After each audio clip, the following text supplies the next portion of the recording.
Thank you. Good morning, everybody. I think I'm with a clicker. Thank you. You know, this hour is 22 minutes. Mary Walsh is always looking for the Jeasley clicker. It's like, it's the same. Thank you for having me, and thank you to the people who chipped in to get us here. And thank you, all of you, for getting up so early. There was a big thing this morning on the news about a termite network that has been discovered in Brazil. I can't get it out of my mind. They found a termite network that is as big as Great Britain. Scientists are studying it because it is a perfect example of what's called leaderless collaboration. I think that's what we all need to aspire to. Okay, I only have less than an hour. It's 8:10. This is going to be fast, 130 slides. Okay, all of the things I'm going to talk about can be summed up in a cauliflower. I really appreciated seeing the bouquets of cauliflower on the tables where we checked in. I am going to use Fogo Island as an example. Arguably, a little island off the coast of Newfoundland is a pretty reasonable proxy for a small planet. Not in everything, but in many things.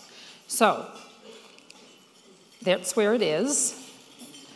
If you have made your way there, not once but twice, you know. I think Fogo Island is special.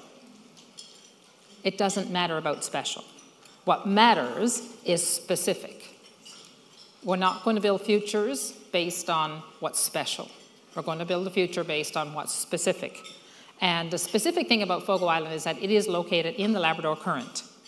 Every year, half of Greenland breaks off and comes down on top of us. It's one of the few places in the world that people live in moving ice. And I would say that not many people in the world, except for Ninu, who's here, who, with her husband, worked as doctors on Fogo Island in the mid-'80s. With the exception of them and maybe a few others that I've met, nobody would have really known that Fogo Island existed until this happened. So we are an oral culture.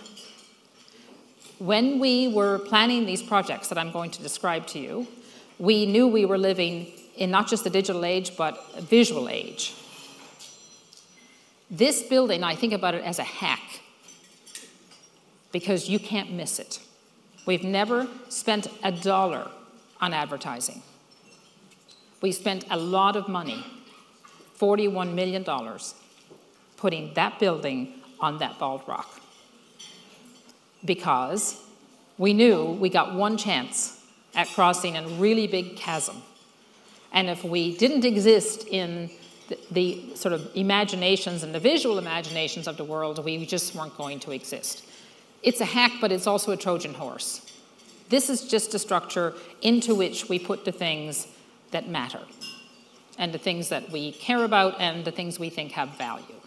So that's what I'm going to describe. So every time I say Fogo Island, I'm sure you're going to fill in the name of a community that means something to you. And since we're in Hamilton, I'm imagining you're going to fill in Hamilton. But of course, Hamilton is a community made up of little communities. And that's why we have to learn from the termites about how we network and collaborate across pods. I think for whether it's Fogo Island or whether it's Hamilton, we, all together, us, have created a kind of a crisis of belonging. We have actually managed to create a world which is a great big slippery ball that is very hard to hold on to. Every day, communities fall out of the story of the world. People fall out of the story of the world. They fall out of their own stories. I think that crisis of belonging is related to a crisis of meaning. We've fallen into a kind of a rabbit hole of unmeaning somehow. I think it's very closely tied to, if not caused by, a crisis of value.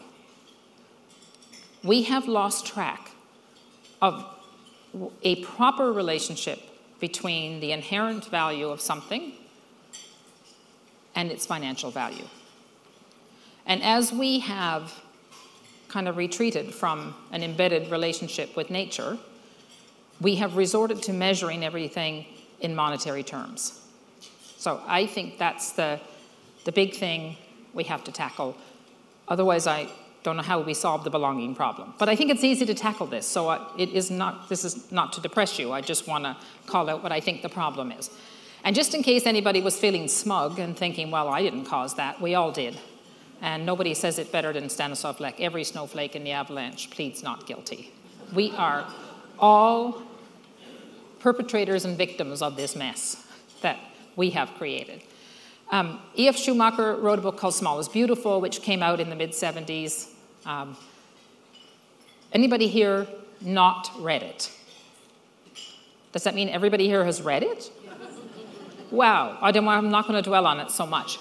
He was, I think his legacy hasn't been properly exploited. Go home and get the book out again and read it again, because it is very instructional to how you actually build a globalized world and a globalized economy. Of course this is true. Nature and culture are the two great garments of human life. Business and technology are the two great tools that can and should serve them. That is the place we are at in our human history with money. I will say a lot about money, but I will say it's just an invention. We invented it. We invented technology.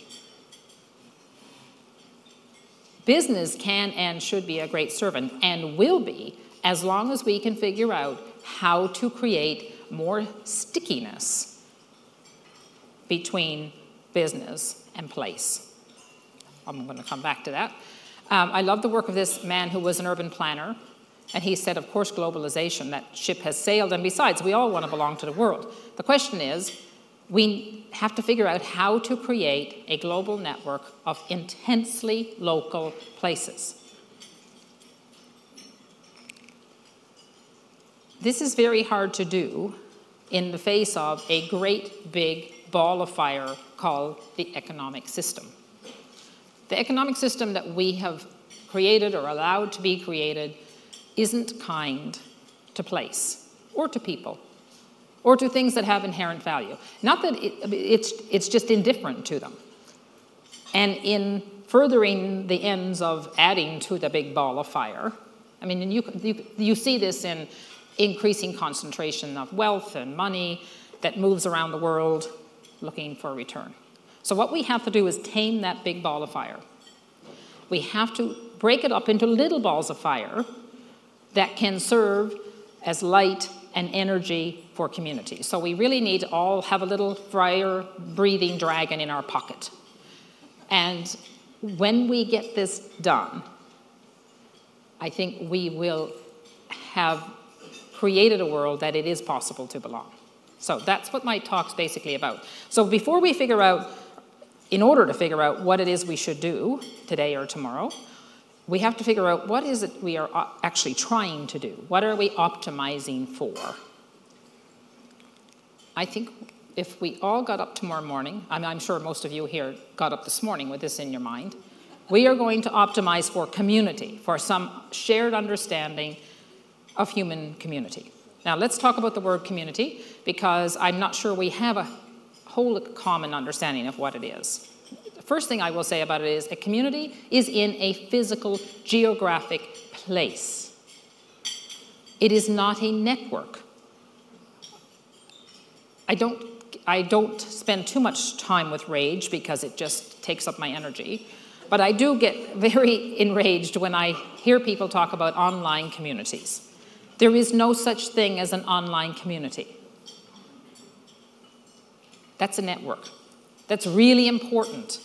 And we have to use our networks, like the termites, to link our communities, to strengthen communities, to share knowledge, and to collaborate across communities. Communities are sites of care. They're the only sites of care. They are having a shared fate and knowing we have a shared fate. I think real communities have some kind of communal memory and some kind of communal aspirations. And you will know you're living in a community if every day someone really pisses you off and you have to put up with it. And that's when you know it's actually not all about me. It's about us, somehow. Okay, this is I learned about this from the work of Charles Eisenstein. He talks about sacred capital. Something is sacred if it has a unique essence that comes from a specific set of circumstances, if injured, can't be easily replaced. So all of these things you see here are sacred. All of these sacred things are actually tied to place. They have to live in a place. They belong to a place. And then there's money, which is another form of capital that is not sacred. It is hugely important, not sacred. And the thing we're trying to figure out is, what is the right relationship, because we haven't quite found it, between money and sacred capital? Because generally speaking, in the making of money, money interacts with these forms of sacred capital. So that is the work we have to do, and we have to start by being more aware of it. So now we're going to go to Fogo Island. There it is off the northeast coast of Newfoundland. I'm amazed at Hamilton. We were looking this up last night. I said, Amy, go check it. It can't be right. Hamilton, the physical size of Hamilton is 1,136 square kilometers. Montreal is 436. Manhattan is 59 square kilometers. So to give you a sense of scale, Fogo Island is 4 times the size of Manhattan.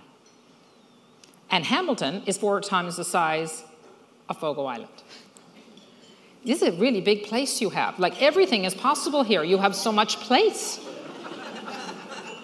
My definition of a community, I also meant to say, and when the questions come, somebody should remember to ask me if we were to build a hotel in Berlin, how we could use the same principles. But I don't have time to say it now because I need to get through a lot of slides. But my definition of a community is the distance a human being can walk in a day. Because I can get to you if you need help, if I have to walk to you. So Hamilton, at 1,136 square kilometers, has a lot of communities in it. Okay, Fogo Island has 10 different communities that really didn't know each other until the late 60s. I'm an 8th generation Fogo Islander, I should say. I grew up on the island, obviously. I graduated from high school there, went to university in Ottawa. I grew up in Jobat's Arm, which is at the top there, at the north. I didn't go to Tilting, which is 5 kilometers away, until I was 13. And in some ways, maybe it's a good time to pause on that. I am 60, I just turned 60, and I have lived in 3 different centuries so far. Because until I was 10, I lived really in the 19th century. On this little island, we had no running water, no electricity. We got electricity at our house in 1971. No education, my parents couldn't read and write, and we had very little contact with the mainland. And most importantly, we had no money. And I don't mean to say we were poor. I mean, we didn't have money. There were no banks. We bartered our fish with a merchant. When I was 10, the worst of the 20th century came down on top of us in the form of the industrialization of the fishery, which was the beginning of the big ball of fire. And my career, I studied business. My career was in wave division multiplexing, which is in these little optical components that enable the digital age. So there's 3 centuries. And seeing Fogo Island in my lifetime through these centuries has been a study in the good things we have been doing as human beings and the bad things we've been doing as human beings. Anyway, we did not have much social capital in the mid-60s to late 60s because we didn't know each other. We had a lot of religious differences. I often get asked by people, how could a little island off the coast of Newfoundland where everybody speaks English, everybody is white as snow, and came from Ireland and England be a good proxy for the complicated multi-world of everything and everybody? We humans can find reasons to hate each other over the smallest things. On that island, we had religious differences that endured until almost suddenly, seemingly overnight, people got up in the morning and decided, that's enough of that. We spent 350 years not getting along. Because people settled here from England and Ireland in 1640. And that is what gives me a real belief that when we get around to it, we'll fix the things that need to get fixed. We just have to decide. Anyway, I'm going to give you a little tour around Fogo Island so you will understand the contemporary architecture. That building where the man is getting out of a boat is called the fishing stage. It's the most important building in Newfoundland. And there were 11 or 12,000 stages around the coast of Newfoundland at one point, because that's where the fish were brought up to be headed and gutted and salted. We were salt fish people. A little tour around, that's the sacred capital, puffins and whales and the things you would expect, and caribou that the government brought in the late 60s because they thought we were going to starve to death. Because we are in the Labrador Current, the multi-year ice comes down in the spring. This is the pack ice. We have 7 seasons on Fogo Island, which is actually a really good reminder. Do not believe stuff just because someone says it. My father found out that when he got tangled up at the mainland, people were talking about 4 seasons. He never, ever figured out how you got 4 seasons out of this, or anywhere, really. This is the pack ice season, so this comes down in the late spring and brings with it 6 million seals. So living in this gives rise to a very specific culture and a very specific way of knowing. And then come the icebergs. I grew up like this, which is to say I grew up feral. You can be sure those kids know when the tide's coming in. They know the phases of the moon. So Newfoundland, you probably know, was the last province to join Canada. We got around to it in 1949. We were, quote unquote, discovered by the Europeans, by John Cabot in 1497, who was sailing, Italian fellow, everybody has to work, sailing for England, was looking for India and bumped into Newfoundland. And he apparently sent a letter back to the king that said, "Sire, the fish are so plenty, they stay the progress of my ships." So he had found one of the biggest populations of fish in any ocean, the North Atlantic cod, a far superior fish to any other that swims in any ocean. It has more protein than any other fish. And so came the Europeans. And we built buildings like this. This one is at least 250 years old that we know of. We fished like this. This is one of the few photographs that are not from Fogo Island. This is Placentia Bay. We were inshore fishing people in small wooden boats that we built ourselves. We made the nets and all the gear ourselves. We built our own houses. And we never went out of sight of land unless it got foggy. And that's a cod trap. It would have been tied to the shore with a rope called a shorefast, which is why our foundation is called Shorefast. It's a metaphor for may we always be shorefast here in this place. There are very few things worth dying for. Places worth dying for. And that's not just a Newfoundland. I think that's a kind of a Canadian thing. And I don't mean it in a nationalistic sense. I mean in the sense of protecting its geography and its well-being. Then this happened. This was the arrival of the 20th century. At a time, Canada had a 12-mile fishing limit. You could see these things from the hill behind our house, day and night. It took no time at all to make a whole pile of money. In the late 60s, you see the peak in the landings. Means earnings were up in these enormous fishing companies. To be fair to the business people of the day, they didn't have full knowledge of what was going on, and they weren't looking at this next piece of data, which, if you look in the same year, is no coincidence, the biggest drop in the biomass. And the cod are still trying to recover from what happened in that year. Now, I often say about this, this was a failure at many levels. It was obviously a failure of public policy, but mostly I think it was a failure of accounting. And I know we have the dean of the business school here. So I say it was a failure of accounting, and we have some PwC people over here. We didn't count the fish left in the water. And if the accountants, I'm a business person from a business background, if we're not going to count them, are the fish supposed to count themselves? So I think it's about understanding what we measure. So Joey Smallwood, the Premier of Newfoundland, faced with this devastation of the inshore fishery, which really collapsed overnight, passed an act that said everybody's got to leave. And about 80% of Newfoundland's outport communities were resettled forcibly. Captured in a song, the feeling of that is, they moved without leaving and never arrived. There are 58 million people that I think on the planet right now who probably moved without leaving and haven't yet arrived. Okay, we on Fogo Island didn't resettle for a couple of reasons. number one reason is we were islanders, very deeply attached to that island, and we didn't know what was going on the mainland, and we didn't much trust it. But really, we were saved by a miracle in the form of art that arrived with Memorial University, which had an extension service at the time, and the National Film Board of Canada.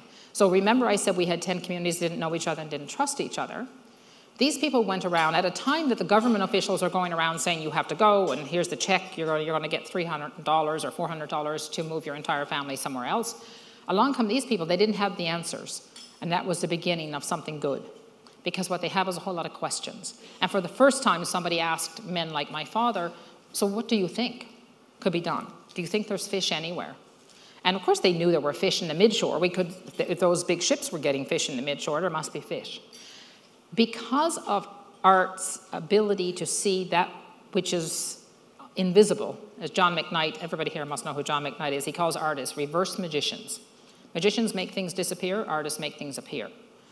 Because of these people, we actually saw what we had, and we saw each other, because we saw each other in the films. They went around to all 10 of these communities and showed the films. People came together in a very powerful way and understood that us was us.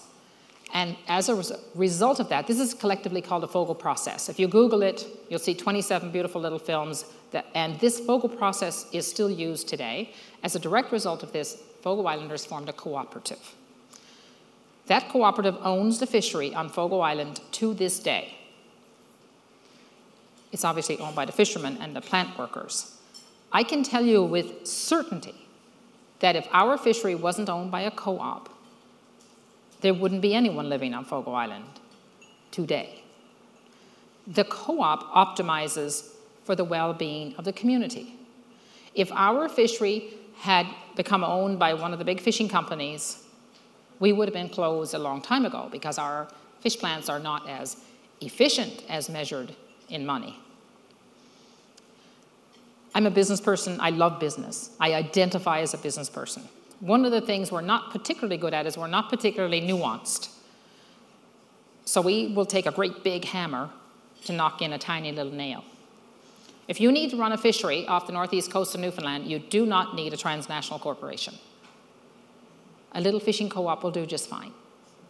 If you need to drill for oil and gas off the coast of Newfoundland, that's a different size problem. Bring on the transnational capital.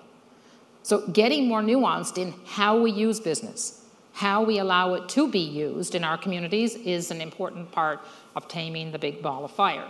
Anyway, the co-op over the years has adapted to other species and has carried on. My father, Lambert, couldn't become part of the midshore fishery because he couldn't read and write at all, so he couldn't learn to use the charts. So he was the last generation of our family that fished. And he used to say, looking at these monster ships, who in their right mind would catch all the fish? Like, how does that make any sense? Because he had no economic logic. We had no money. His logic was ecological and social. And of course, ecological and social logic have been a little bit overtaken by economic logic. That's one of the things we have to change. And before he died, though, he figured out, he said, they must be turning fish into money. That's, of course, exactly what was happening. Anyway, what do we do? This was like a break in our culture. So the inshore fishery collapsed. We were no longer salt fish people. Electricity came. But we have this 350 years of history and love and learning. And then the question becomes, what the heck do we do from here? And one thing's for sure, you can never turn your back on what came before, because it is our job in the present to mediate our relationship between the future and the past. And they're kind of made of each other. I went to Ottawa to study business for the simple reason I wanted to understand what was the ideology controlling those ships, those fishing monster ships. Because clearly, we didn't think that the men, and surely they were men, on those boats were catching fish because they were hungry, or even themselves individually greedy. They were a part of some system. So, as my dad said, you better go figure out what that system is. When I was in Ottawa, I saw for the first time a cauliflower. I actually considered dropping out of business school, because it's like, I think I got it figured out. A cauliflower is a beautiful fractal, right? It's just a pattern that repeats and repeats. Each little floret is a community. Fogo Island is a tiny little floret. The stem, which holds us together, has two jobs. Number one, hold us all together. We want to be together. Number two job, bring nutrition to the florets. The fishing companies in 1967 either didn't know or didn't care that their job was to allow nutrition to come to the florets. So they just took all the fish, money went away, fish went away, community withers. If you don't remember anything from what I say, remember that. Think about the fact we live in florets, we generally work in the stem. It's our governance systems, our business systems, our legal system. If we are not serving those florets, what are we doing? So, Amy, who's here, oh, I have a picture of her, who handles communications for Shorefast, she says, like, all of the things you have to say could be summed up in the cauliflower. I don't know why this takes an hour. So she now has pins. She's wearing one. It's a cauliflower pin, and it's cauliflower. There she is. There's cauliflower thinking, and we put them on, and it reminds us. Of course, Schumacher said it differently. He said, our task is to get up in the morning, look at the world, try to see it as whole. Before we make any decisions, look at the whole. I was reading yesterday this big long article about palm oil and what a destructive thing that's happened. We went into this whole thing about biodiesel, and we have now deforested Indonesia and unearthed all these peat bogs that are releasing carbon. It's like this, we didn't think whole. Okay, Amy is getting alarmed. She thinks I'm going to start talking about peat bogs. I moved back home in 2005 after having this career away. And I had money from my career because I was in the technology world. And I have a funny relationship with money. It's an abstract thing. You don't, like, what is it really? And so it's like, okay, it's for something. So we should put it to use at the things it's for. And so I have 6 brothers, 2 useful ones. With the 2 useful ones, we set up this registered charity of Canada called Shorefast, and we put the money into it. And what we could have taken the money, and we sort of jokingly talked about that, and built a water slide or something. That seemed to be a big thing back then. All the little bits of plastic are now floating in the ocean from all those water slides. Anyway, we could have just divided it up into 2,500 little paper bags and given everybody on Fogo Island a little bag of money. That would have added up to not much. I'm a business person. I think business has such a power to solve problems. So we spent the money creating economic assets that belong to the community. We decided, of course, and it wasn't a big decision, we wanted to create economic assets that had some relevance to the community and a place that we could continue to put what we know and add to it. Like, you could have opened a call center. Can you imagine getting a Newfoundlander on the phone? I think that would be really funny. But it would have had nothing to do with our culture. It would have been a wrong economic move. And so we were guided by a poem, and it's this poem, which we still are guided by. The art of walking upright is the art of using both feet. One is for holding on, and one is for reaching out. So hold on to who we are, what we have, where we've come from. Let's not forget, hold hands with the past. And let's not go putting our money into building a wall. Let's reach out and belong to the world in a whole way. So our projects are either about holding on or reaching out. We didn't trip over this. The mayor of Joe Bat's Arm at the time said, "You are a dangerous element because you're a business person and you think you know everything." And we business people do think we know everything. Oh, we're like masters of the universe. We can control the money, and we organize people, and we got all these tools to get things done. Very dangerous, he says. He says, you should go out and get yourself educated about asset-based community development, which we did. I love John McKnight. I love and we just did a master class with him that was remarkable. He's 86 and still doing master classes. Asset-based, it's like this. Before John McKnight, I think when communities got into trouble, we just went along and we made inventories of misery. Nobody and no place has ever built a future based on what they don't know can't do, and don't have. Asset-based community development is simply, let's just work with what we know and what we have. What do we have? What do we know? What do we love? What do we miss? And what can we do about it? Simple. So that's what we did. And this is where that resulted. So there's the charity at the top. This is how we're organized. On one side are the businesses. We operate them as social businesses. I believe every business on the planet should be a social business. If you're not a social business, why do you have a social license? How'd you get that license? A social business means you make your decisions by looking at the whole, not just EBITDA. We built an inn. I'll talk about it. We have a furniture shop. We have a little fish business. We target 10 to 15% profit. That profit goes back up to the charity, gets invested on the other side. The other side is a whole set of programs that really collectively have to do with knowledge, about holding on to knowledge, adding to knowledge, sharing knowledge. Art is about knowledge, adding to our knowledge. Heritage is about knowledge, because buildings and ways of making things, and buildings carry memories as well. And we have a micro-lending fund which lends to people on the island to start new businesses. So it's kind of a happy flow. Our goal is to get to a place where we can wind up the charity. We're not there yet.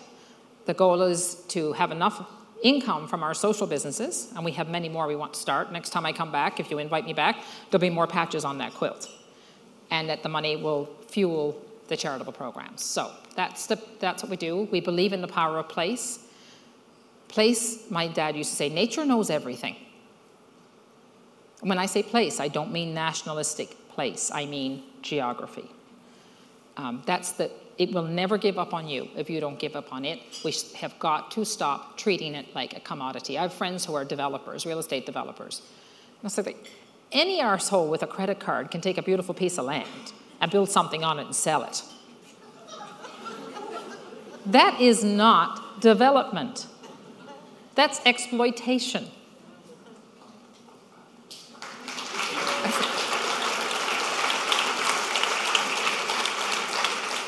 Real developers, and they do exist, look at the whole of the assets that are in a place and try to strengthen all of them in the ways they build and in the models they create, in the relationships they create with place. We'll come back to that. Okay, we need to be respectful of all of the human ways of knowing. This man knows differently. If you want to know what he thinks, you don't send him an email. We didn't start with the businesses. We started with art, because we learned in the late 60s that if you have a really tough problem, you better bring in the artists, because they will see what you don't see. And as Mark Twain said, it's not what we don't know that's the problem. It's what we think we know that just ain't so. Art doesn't have the answers and doesn't pretend to, but it lets us live in the questions. I started saying this 12 years ago. All businesses must be not just for profit. I could feel the corporate people in the room rolling their eyes. They don't roll their eyes anymore, because every good company, big or small, knows that this is true. And every one of us as citizens has the power to make sure it's true. Don't buy. Simple. It is life as a rhythm of opposites. That's why we need to have calm minds and warm hearts, to make sure we steer through what seems like difficult and conflict, and let's stay calm and be warm. These are the two words we steer by to have integrity and be original. We didn't make a Fogo Island inn by looking at an inn in Australia to copy it, but we did look at every inn in Australia to understand how they're doing and the how of it, not the what of it. But what emerged in architecture, which has been so powerful, emerged because we picked apart our own homes to understand what is here, what is this, what is specific. So I think these two circles are moving together. I think maybe not in my lifetime, but in your lifetime, as you look considerably younger than me, every business will be a social business. Actually, I'm tempted these days to replace that word social with community. I haven't quite come around to that yet. Community is the basic building block of human life. This is what we approached it with, business, using business as a tool of community, and it matters who owns what. and why that business exists. We on Fogo Island were on the verge of taking on a tourism project. In a small community especially, tourism can be a dance with the devil if done wrong. I mean, done with the wrong scale. One of the things about tourism is it will not be a right industry if it's the only industry, because we will just make little caricatures of ourselves. And so on Fogo Island, we are the luckiest community in the world because we have the fishery still, and we have a tourism project, and they work together. In Newfoundland, and maybe everywhere in the world, there's always a story, a negative story, and the one we tell, and I heard it so often when I moved back home, is about the lobsters. You know the lobster story? As you know, it's a Newfoundland fisherman and a fisherman from Maine fishing next to each other. And the fellow from Maine gets his lobster out of the water and puts it into a box and puts a lid on it. And the Newfoundlander puts his lobster in a box and there's no lid. And the Maine fellow says, "Aren't you afraid lobsters are going to get out?" "Oh, no," he says, "these are Newfoundland lobsters. One of them tries to get out, the other ones are going to pull him back down." So when I came home, I heard so many versions of that story, because I said, everybody has to get together. We need to work together. It's like, no, it's not going to happen. People won't do it. It's a bullshit story. We need to tell a different story. We got to stop telling those stories. So now we tell the stories of the Fogo process. Everybody on that island came together, old and young, and changed everything. As a result of the Fogo process, in 1972 opened the first integrated high school in the province. Because people just, that's enough of that. We want a proper school. So be careful of the stories we tell. Tell the stories that help people understand that life is not a zero-sum game. Because if we all get up in the morning and we think it's a zero-sum game, we will never find the and. We'll always be in the or, the me world. And that's a lonely place. Work with the genius of place, benchmark internationally. We're not competing with someone on the other side of Newfoundland. We're competing with someone in Spain. You better understand what they're doing and how they're doing it, and commit. I think half the problems get caused in the world by dabblers. Unless you're willing to commit yourself. I mean, you might try something that doesn't work. That doesn't mean you're giving up. You'll just try something else. But you cannot set out to cross an ocean with the thought that when I get halfway, maybe I'll give up. And when you commit, the world moves with you. Okay, power of architecture and design is especially a problem in small communities that we don't have access to professional design. You cannot participate in the globalized economy without professional design. Full stop. So we created a residency program for architects and designers to come and work with the local artisans. This is Fogo Island Arts. I'll give you a quick run through it. Yeah, artists and art creates new realities that we didn't see. And every board of directors should have artists on it. Otherwise, it's like a whole piece of human knowledge that we just programmed out. Okay, this is the first thing we built. Opened in 2009. There are 4 artist studios. I'll give you a quick tour of them. They're all off the grid. Wood-burning fireplaces. We use solar panels, so we collect rainwater, and composting toilets. We figured out how to build them because the way a man builds a boat, because on Fogo Island, men make things out of wood, women make things out of textiles. That hasn't changed very much, not yet, is you make a model scale of the boat, and then and so Todd Saunders, the architect, sent all these complicated drawings that nobody really looked at, but we still have them. They're a good souvenir. There's actually Todd. And so these little studios are tiny little studios. We have been building little wooden houses on Fogo Island for 400 years. Nobody really noticed. With the addition of a bit of professional design, which this is a little wooden house on Fogo Island. When Apple launched their iPhone 5 150 years ago, whatever that was, they used an image of this studio. We found out because our websites crashed. Apple's not one of those sticky with place kind of companies. Artists don't live in those studios. We used to be 6,000 people. We're 2,500, which means we have a lot of houses that need a lot of love. So the foundation acquired 20 or 30 of them and restored them, and artists live in the communities tangled up with everybody else. Little tour around the shows and the art programs. So there's an art gallery that's inside the inn. Zin Taylor, a great Canadian artist, his show. This was a great project by a Lithuanian artist who was interested in repurposing a shed. A shed is like the really important thing in Newfoundland. And he asked Todd Saunders if he could buy the shed that was on a little piece of land he had. And Todd said, you can have it as long as you clean up after yourself. He repurposed the shed. And here it is in Toronto at an art show. He has changed its meaning by repurposing it as an art object. And unsurprisingly, Todd would now like his shed back, which it's not going to happen. That's the show that's on now. Kate Newby, you get a sense. Mark Klintberg, Janice Kerbel. Anyway, I could keep going with artists, but this was a great project. It was an artist who built we move houses on Fogo Island all the time, or at least we used to.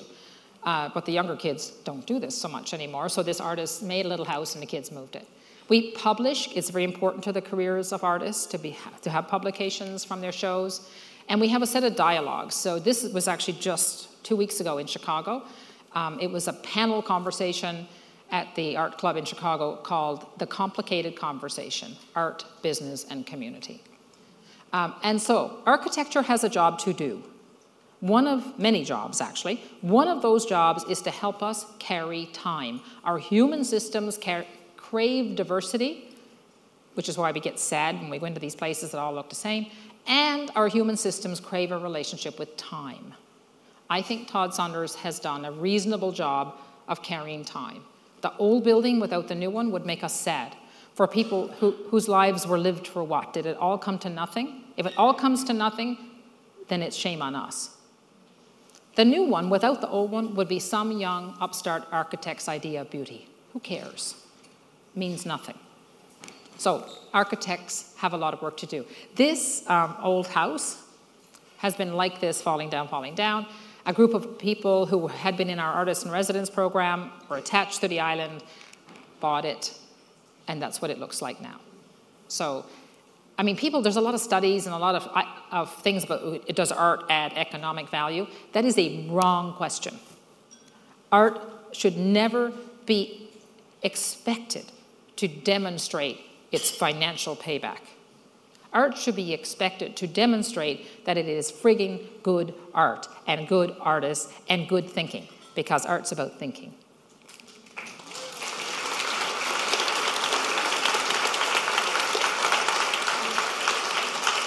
So we were going to build an inn. It was conceived at the same time, art and the inn. We wanted the governments, provincial and federal, to participate with us because they have an obligation to economic development. And so we started with a bald rock. We wrote to the government and said, this is what we want to do. The first letter we got back said this about the whole project. And so I came out of the technology business. And in the technology business, if somebody says something is not normal, you think that's where the answer lies. So we went ahead and we poked around and thought about how to build and what to build. We got at it. It took us 3 years to build it. It's 300 feet long. It's like a ship. It's an X. So it actually carries the rhythm of opposites. It carries the and, the A-N-D. It's for people from Fogo Island and people from away. It's about the past. It's about the future. So it's about the here, the local, and the global. It's always about the ands. Of all the things written about the end, this is the one that means the most to me. It is an act of human culture, which is exactly what it is. This is, of course, true, that the quality of the results of any system depends on the quality of our awareness. What we need to work on to understand anything, including the big ball of fire, is the quality of our awareness, because I think it can grind us down. We think there's nothing we can do about it. It's all out of our control. It's not. It's all within our control. And so we came up with an idea that we were kind of attached to. We borrow from this, which is the food labeling. Most of us would not think to eat something that doesn't have a label that tells us what's in it. This is only since 1990. So we take this idea. I don't know why we use tea. Look, there's nothing in tea. There's a little bit of salt. And we do this. We call this economic nutrition labeling. For everything we sell, we tell you where the money goes. And if you're going out to buy something, you have a right to know where the money goes. You have to exercise that right and ask. So this is for the inn. I can't actually see it. But I think it tells you labor, the first line, 49% of what you spend to stay at the inn goes to the people who work there. In the typical hotel industry, that number is 30%. We're proud of our 49%. We are not optimizing for EBITDA or for profit. We're optimizing for the community, starting with the people who work there. And I have friends who run businesses, and they say, oh, I think I'm running a social business. And I said, well, here's a test. Are you paying people what you can afford to pay them, or are you paying them what you think you can get away with? First test. Anyway, every industry can break this down differently. This is how we've chosen to break it down. And you can see the 15% we aim for as profit. And then we tell you where the money goes geographically. Of course, if you're any community, especially a small one, if you get $1, you got to try and hang on to it and make it go around. Little tour around the inn. That's one of those more powerful of the 7 seasons. The interior project was actually more complicated than the building itself because we put an exceptional amount of thought and love into every single object. We could have bought furniture from Italy, which would have made no sense at all, since we started the project to create economic activity and hold on to knowledge on Fogo Island. So we realized we had to make it ourselves, but these designers that came and worked with us helped us come up with contemporary designs. Walter Peddle is an expert in traditional furniture. He worked with us, and I'll just give you a very quick tour through. If you can build a boat, as Mr. Diamond says, you can build anything. And so we took a lot of courage from that and learned a lot from how things are done, why they're done that way, and tried to build that into the new. We were like detectives in our own community, really trying to understand the spirit and the aspirations of the people who came before us. We argued for 3 weeks about what is Fogo Island pink. And I tell you, that might seem like a trivial thing to be doing for 3 weeks, but this like inward looking is really important, especially when a community has been on the ropes, because you start to realize, wow, there's a lot here that we can be proud of and we can build on. Elaine 410, she was in the previous picture, I can't go back, we're going to run out of time, designed this chair with Don Wells, and you can see it's directly related to the punt, that little wooden boat. Those legs, by the way, grow out of the ground that way. I want to pause on this chair to say, consumerism, and we're all caught in this iron cage, isn't that we love things. It's that we don't love things. And that's why they end up in the landfill.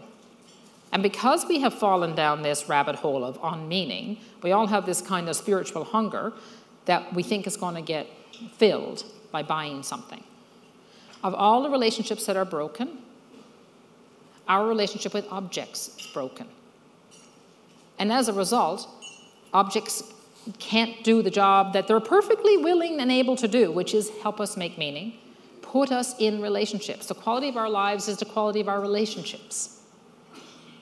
A chair or any object, when you buy it or have it in your life, is an opportunity to be in a relationship with someone else, another person, another community. If it's an anonymous set of furniture or clothing you come home to at the end of every day, it's just a crushing bunch of stuff. So don't allow anything in your life, you don't know where it came from, who made it, and where the money went. Meaning gets easier then. Okay, a little tour around the inn. Some of you have been there. There's a library, a cinema, which is a partnership with the National Film Board of Canada. If we could make something, we made it. If not, we bought it as close to home as possible. Dining room. Newfoundland doesn't have a long history of being famous for culinary achievement.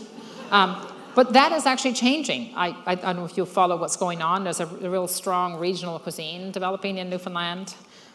This is our chef, Jonathan Gushu. Many of you may know him. He was at Langdon Hall and then at Berlin. He's a Newfoundlander, by the way, and I have the goal of getting every Newfoundlander to come home. So if there are Newfoundlanders here, and I know of one, you got to come home. She's already half home. So we decided we will cook what there is. There are 26 kinds of edible berries, all waiting to be invited to add to the economy. And the fish are coming back very slowly, but coming back. You can grow almost anything on that bald rock. There's not a lot of land, but it's very fertile. That little greenhouse was the first application we got under our business assistance fund. He borrowed the money in the spring and he paid it back in the fall. We have a little furniture business I talked about, which is on the Shopify platform, great Canadian company. Of course, for our furniture business, we do economic nutrition labeling. We tell you where the money goes. This old building has been falling down all of my life.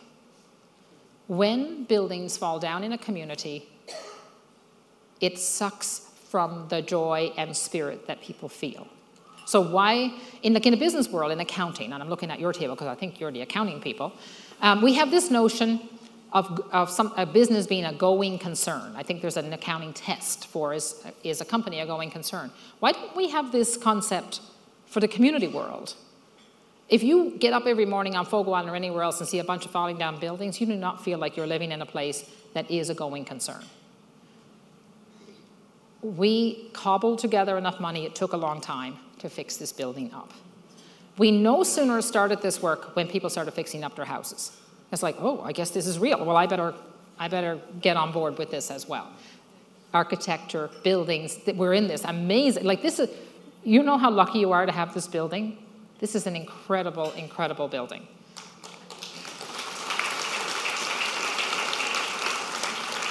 Actually, I don't know Hamilton very well, but I've seen a lot of remarkable buildings in the last 24 hours that I've been here. Inside of the furniture shop, we're always looking for woodworkers, so if you know anybody who wants to move to Newfoundland, we have a fish business which takes fish that are caught one by one under the stewardship fishery, and we sell them to lovely restaurants, mostly in Ontario. That's Austin Reed. Austin has never caught a fish with a net. He all of his life catches them one by one. We, of course, do economic nutrition labeling for our fish business. And I think my father will be very proud of the number that says 69% of the money we get for a fish, say in Toronto, comes straight back to Fogo Island. It used to be the fishermen got 49 cents a pound, and they were barely making a living. The restaurateurs in Toronto who were serving fish, they were barely making a living. All the money got sucked up by the intermediaries who moved it from hand to hand to hand. So we just now send it direct, thinking about where the money goes. We have a whole set of programs that have to do with a better relationship with the ocean, about education and new ways of fishing. Not enough time to talk about that, but we think about all of this as turning money into fish. And money can do that.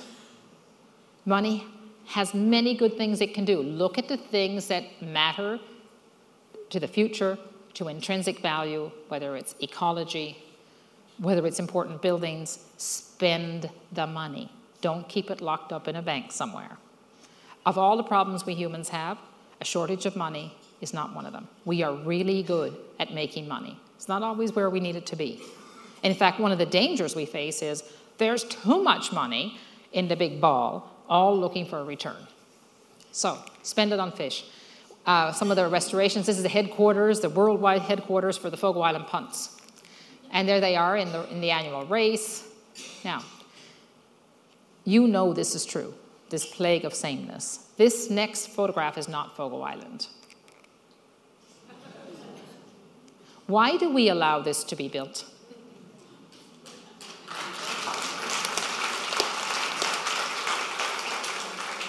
Part of the problem is our human brains overfocus on things we can measure.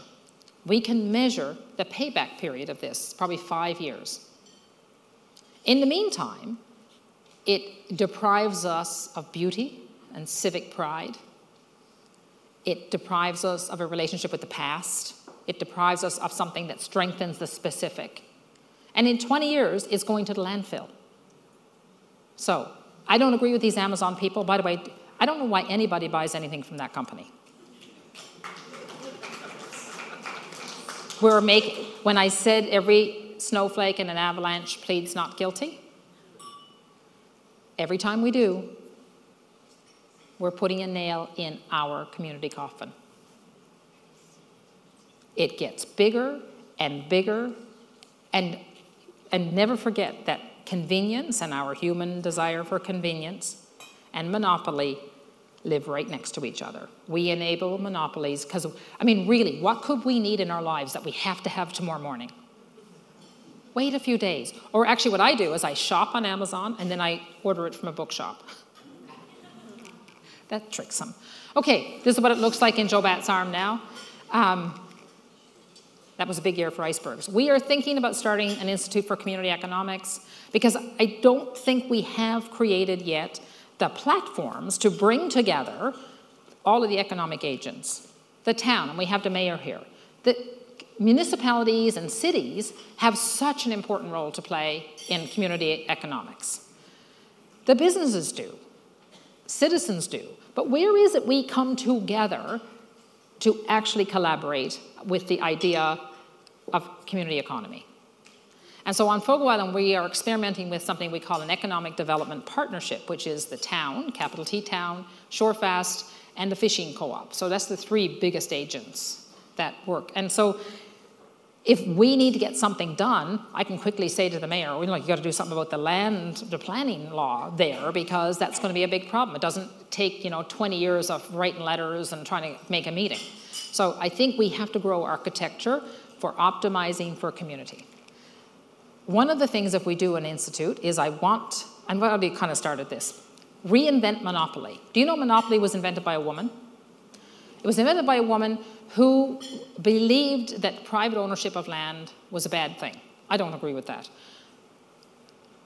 So she thought, I'm going to invent a game that shows people how bad things would get if we allow the private ownership of land.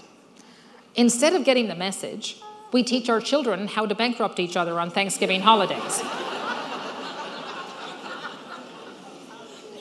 We're going to reinvent it. We just move around 2 letters and call it no-mopoly, and it will be a positive-sum game. Because if we all believe it's a positive-sum game, and it is, by the way, we'll act differently. Stay tuned for this. Anybody wants to work on that? Okay, I'm writing down. We are, each and every one of us, responsible for the ongoing creation of communities. It's everyday work. What matters is what we do. My father used to say, I'm not that interested in what you think. I'm not that interested in what you feel. I'm very interested in what you do, because it's only what you do that makes any difference to anybody else. And the happy news is everything that everyone does matters. Imagine if Memorial University hadn't picked up the phone in 1966 and called the National Film Board. We wouldn't be there on Fogo Island today. That was a simple phone call. Everybody can do something. And a poem from Jane Addams, won a Nobel Prize in the 30s. Very few people have heard of her. The good we secure for ourselves is precarious and uncertain unless it is secured for all of us and incorporated into our common life. And our common life is our community. And at the center of our common life is our economy, our community economy. No community economy, no community. Let's work on the big ball of fire. Thank you very much.